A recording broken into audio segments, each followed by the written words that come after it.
जब जिस्म थक जाए, मन उब जाए और फिर भी आप नहीं रुक रहे हो, उसे मेहनत कहते दोस्तों. जर तुम्हाला कोणी सांगितलं की तुमच्याने होणार नाही, तुम्ही कमजोर आहेत, पण तुम्हाला जर वाटतंय की ते कामात तुमचं प्रेम आहे, करा.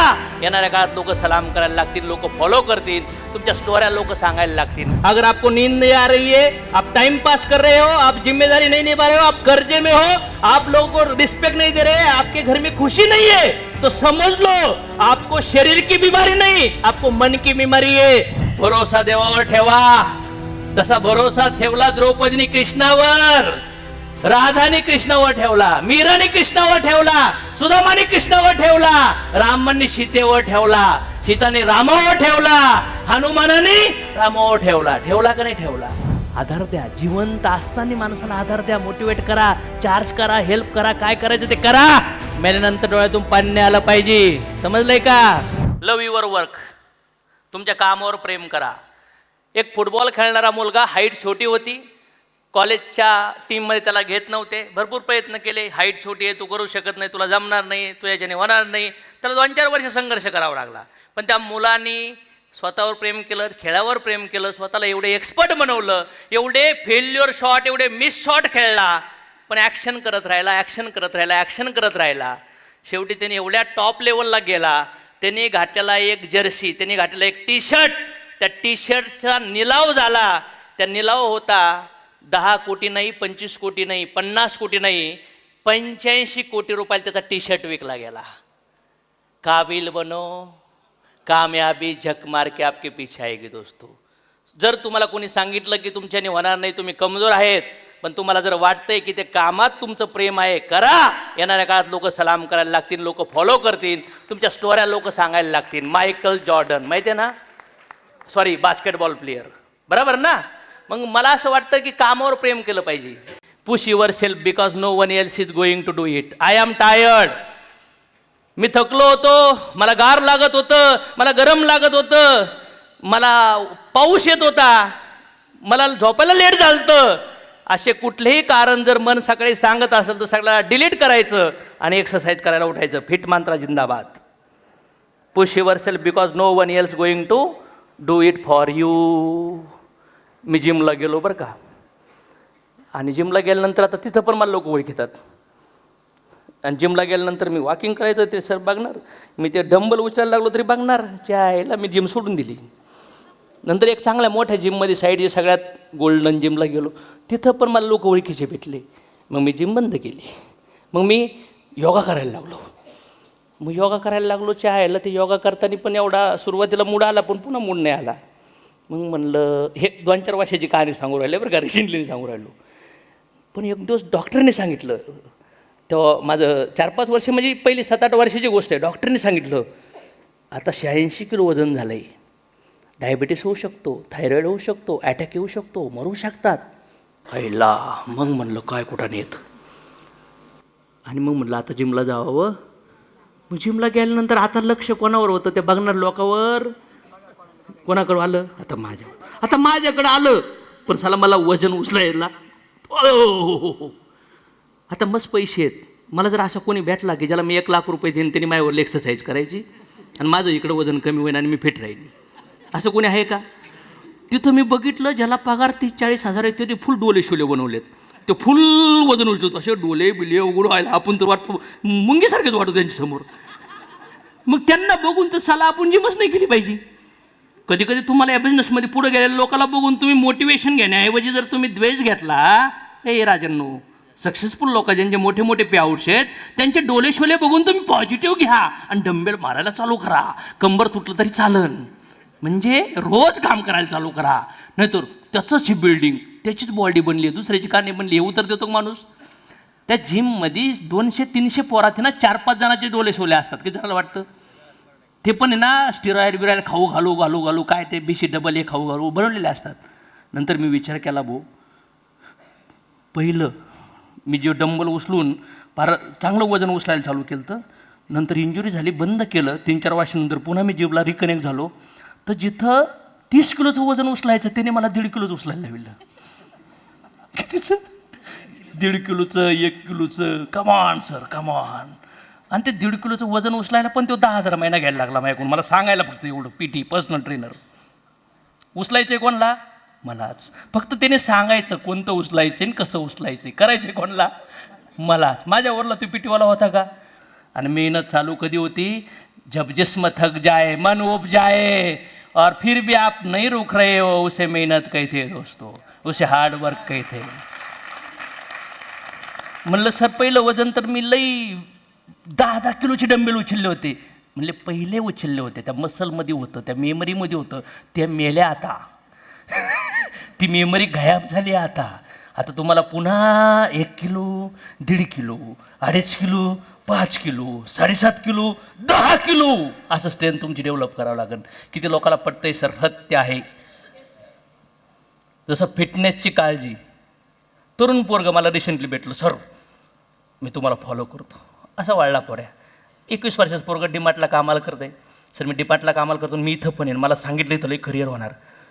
म्हणलं मग इथं करिअर व्हायला काय करावं लागतं? ॲक्टिव्ह रोल करावं लागतो सर. पहिली हे दिसतेत ना डोले शोले पहिलवान, मी असं आहे. मला पहिली पैसे घालायचे 43,000 महिन्याला, माझ्यावर तवा डोले शोले होतील माझी. आणि मग मला डोले शोले झाल्यावर मला कोणते ट्रेनर म्हणून घेईन, नाही तर लुकड्या माणसाला ट्रेनर म्हणून लोक घेत नाहीत. बघा मला तिथून काय शिकायला भेटलं? जिममध्ये कामाला जाणाऱ्या माणसाला पण धंदा कधी भेटतो? जेव्हा तो ॲक्टिव्ह वर्क करून स्वतःची बॉडी दाखवतो, तेव्हा लोक त्याला म्हणतात मला शिकव कसे बायसेप पण ट्रायसेप मारायचे. सत्य आहे. एक हेल्थवर काम करणाऱ्या माणसाला सुद्धा स्वतःची बॉडी दाखवावं लागते, तर लोक त्याला फॉलो करतात. मग ह्या बिझनेसमध्ये पण तुम्हाला जर मोठं व्हायचं असेल तर हेल्थ जशी बनवतात, फिजिकल हेल्थ, तशी पण तुम्हाला सक्सेससाठी तुमची मेंटल बॉडी बनावं लागेल. फिजिकल फिटनेस तो दिखता ही आती है, लेकिन जो मेंटल फिटनेस को डायबिटीज, कैंसर ये लगा है ना, वो गरीबी दिखा रही है आपकी, वो सोच दिखा रही है आपकी. अगर आपको नींद नहीं आ रही है, आप टाइम पास कर रहे हो, आप जिम्मेदारी नहीं निभा रहे हो, आप कर्जे में हो, आप लोगों को रिस्पेक्ट नहीं दे रहे, आपके घर में खुशी नहीं है, तो समझ लो आपको शरीर की बीमारी नहीं, आपको मन की बीमारी है, वो भी HIV कैंसर जैसी बड़ी. निकलो आज से. तेरा शरीर बहुत फिट है, लेकिन तेरा एक्शन कुछ काम का नहीं, कुछ कंट्रीब्यूशन नहीं है ना, तो फिटनेस 2 जगह पे कैलकुलेट होती है, emotional end physical. Physical fitness and mental fitness जर नसेल तर इमोशनल फिटनेस गडबडणार आणि ॲक्शन होणार नाही तुमची. शेजारच्याला सांगा तुझ्यात गडबड आहे का? विचारा बरं, तुमच्यात गडबड आहे मॅडम? नाही. महिन्याचं 1 लाख चेक आहे. एक बॉडी बिल्डर व्यक्तीने 500 kg वेट उचललं, 500 असं. आणि सायंटिस्ट सांगतात, डॉक्टर लोक सांगतात ह्युमन बॉडीला हे शक्य नाही आहे. एक मानवी शरीर 500 किलो वजन उचलू शकत नाही. पण जगात एक रेकॉर्ड केलं. त्याला विचारलं इंटरव्ह्यू घेताना, हे कसं काय शक्य झालं? तो म्हणला ज्यावेळेस मी वजन उचलत होतो तेव्हा मी वेट नव्हतं उचलत, तेव्हा माझ्या मनाला, माझ्या विचारांना, माझ्या भावनाला एक मी लूप दिलता. मी कल्पना करत होतो, मी डोळे झाकले होते आणि मी विचार करत होतो की माझं बाळ गाडीच्या मोठ्या टायरखाली सापडलंय आणि मी ती गाडी उचलली तर ते वाचल. सगळं काम कुठं चाललंय? माइंडमध्ये गेम आहे. तुम्हाला माइंडमध्ये कल्पना करावं लागते, बरोबर ना? कारण की तुम्ही बेसन खाल्लंय सगळ्यांनी. कोणी कोणी बेसन खाल्लंय, कोणी कोणी नाही खाल्लंय. जिंदगीत आतापर्यंत पिठलं खाल्लंच नाही कधी. ॲटलिस्ट बेसन खाण्याच्या आधी मनामध्ये कल्पना बनते की नाही, हिरवी मिरची, तडका, तेल, आणि ऑर्डर दिली का तसंच येतं. भात, त्याच्यात तूप, सगळे वेगळे वेगळे कार्यक्रम आहेत. काही तो 2-4 भाज्या मिक्स करून खातात. म्हणजे कुठे येतो एक्झॅक्टली? टेस्ट मेमरीमध्ये आहे का नाही? चहा प्यायची काहीला सवय, राईट त्याच कॉम्बिनेशनमध्ये त्याच टेस्ट पाहिजे मनाला. ती बदलली तरी म्हणतो आज नाही चहा चांगला झाला, मन नाही भरलं, राईट? कोणी कोणी असं.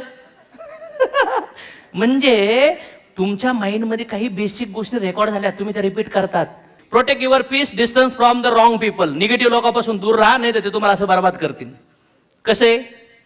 आजूबाजूला घाण लोकांपासून दूर राहा. बघा ना, मासे क्लीन वॉटरमध्ये भेटतात का तुम्हाला? नाही, घाण पाण्यामध्ये मासे भेटतात ना भेटत. मग कधी कधी चांगले लोक व्यक्तीच असतात. चांगलं काम करणाऱ्या लोकांना कधी कधी एकटं एकटं जाणवतं. नो प्रॉब्लेम, स्वप्नासोबत राहा. येणाऱ्या काळात तुम्ही लोकांच्या लाईफमध्ये कॉन्ट्रीब्युशन करा. तुमच्यासारखे चांगले लोक संगीत राहा. घाणेच ठिकाणी जाऊ नका ना. जिथं बाथरूम घाण आहे तिथं जाणार नाही तुम्ही. कपडे घाण घालत नाही, फूड घाण घालत नाही. मग घाण लोकात काय इन्व्हॉल्व होतात? कारण की जर निगेटिव्ह वातावरण आहे, त्याचं आरोग्य खराब आहे, विचार खराब आहेत, तो काम करत नाही, तो नुसतं लोकांना ब्लेम करतोय, भूतकाळातल्या घटना सांगतोय, निगेटिव्ह गोष्टी सांगतोय कंटिन्यू, आणि तुम्ही त्याला रोज ऐकतात, तर मला सांगा आयुष्य बर्बाद होणार का नाही होणार? किती लोक ऍग्री करतात होऊ शकतं आयुष्य बर्बाद? शेवटी त्याचे जे शब्द तुमच्या आतमध्ये येणार आणि तुमच्या आतमध्ये काय होणार? तो बीज पेरायला चालू होणार. तर काय करायचंय तुम्ही पुढं? काय करायचं? पॉझिटिव्ह विचार करण्याची गरज आहे. कंपनी कशी असावी बघा. कोण होते? स्वामी विवेकानंदचे गुरु कोण येतं? परमहंस. त्यानंतर चाणक्यचे गुरु कोण येतं? चंद्रगुप्त. आणि त्यानंतर महात्मा गांधीचे गुरु कोण येतं? फॉलो करत होते का नाही? कंपनी चांगल्या लोकात आहे का नाही? मग तुमचे मेंटर कोण आहे? तुमची कंपनी कोण आहे? तुमचं इनर सर्कल काय आहे? तुम्ही कुणाचे विचार ऐकतात, कुणाच्या विचारावर विश्वास ठेवतात, त्याला महत्वाचं आहे. तुमचं सर्कल निगेटिव्ह लोकात जर असेल ना, तर तुमच्या आयुष्यात एनर्जी तुमच्याकडे येणार. तर मला असं वाटतं तुमच्यापेक्षा सक्सेसफुल लोकांच्या कॉन्टॅक्टमध्ये राहा, आणि ते सहजासहजी तुम्हाला भेटणार नाहीत. किती लोकांना वाटतं खाली लोअर क्लास आहे, खालची फळी लोअर, वर middle, upper middle class, middle class, आणि वर रिच क्लास आणि हायर रिच क्लास. आपण जर लोअर क्लासला आहेत, तुम्हाला वाटतं मी रिच क्लासच्या व्यक्तीला कनेक्ट झालो पाहिजे, तो कसं काय वेळ देईन?